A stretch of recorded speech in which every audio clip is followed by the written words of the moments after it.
வணக்கம். இது அக்ஷரம் அக்ஷயம். இன்றைக்கி நாம் வாணி விகாஸ் லெவல் 1ல் இருக்கக்கூடிய 4வது பாடம் பூச்சோ கேள் ஆஸ்க் அது பார்க்க போகிறோம். பூச்சோ அப்படிங்கிறது ஆஸ்கிங் கொஷின், கேட்கிறது, கொஷின் கேட்குறது.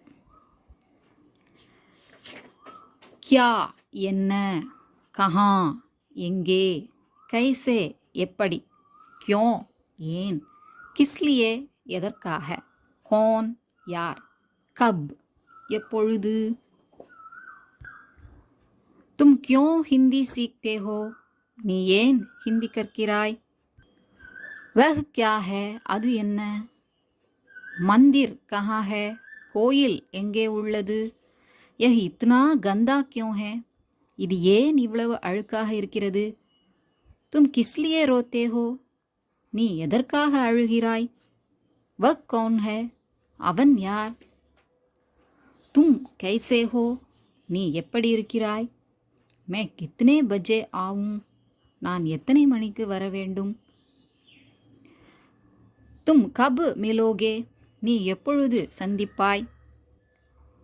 तुम किसको देखना चाहते हो, நீ யாரை பார்க்க விரும்புகிறாய். किनसे बात करनी है, யாரிடம் பேச வேண்டும்.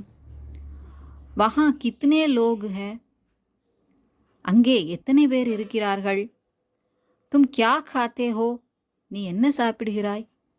மந்திர் தக் கைசே ஜானா ஹே, கோவில் வர எவ்வாறு செல்வது. கப் கானா காவோகே, எப்போது உணவு சாப்பிடுவாய்.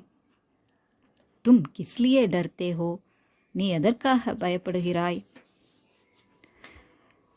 இப்படியெல்லாம் கொஷின் நம்ம கேட்டுக்கிறோம். சிம்பிள் கொஷின்ஸ் தான் இதில் கொடுத்துருக்குறாங்க. இதே மாதிரி கேள்வி வாக்கியங்கள் பின்னால் உள்ள பாடங்கள்லையும் வரும்.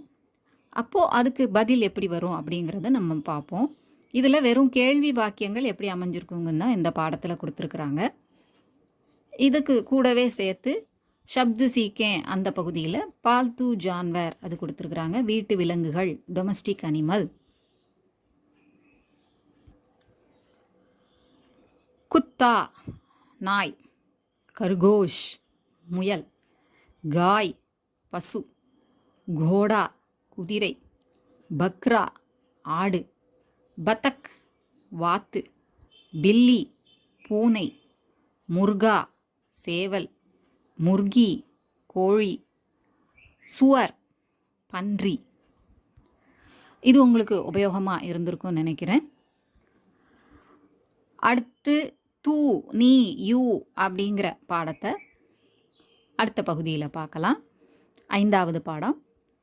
இது உங்களுக்கு உபயோகமாக இருந்திருக்கும்னு நினைக்கிறேன். பிடிச்சிருந்தா லைக் பண்ணுங்கள், ஷேர் பண்ணுங்கள், சப்ஸ்கிரைப் பண்ணுங்கள். சப்ஸ்கிரைப் பண்ண எல்லாருக்கும் நன்றி. வணக்கம். தன்யவாத்.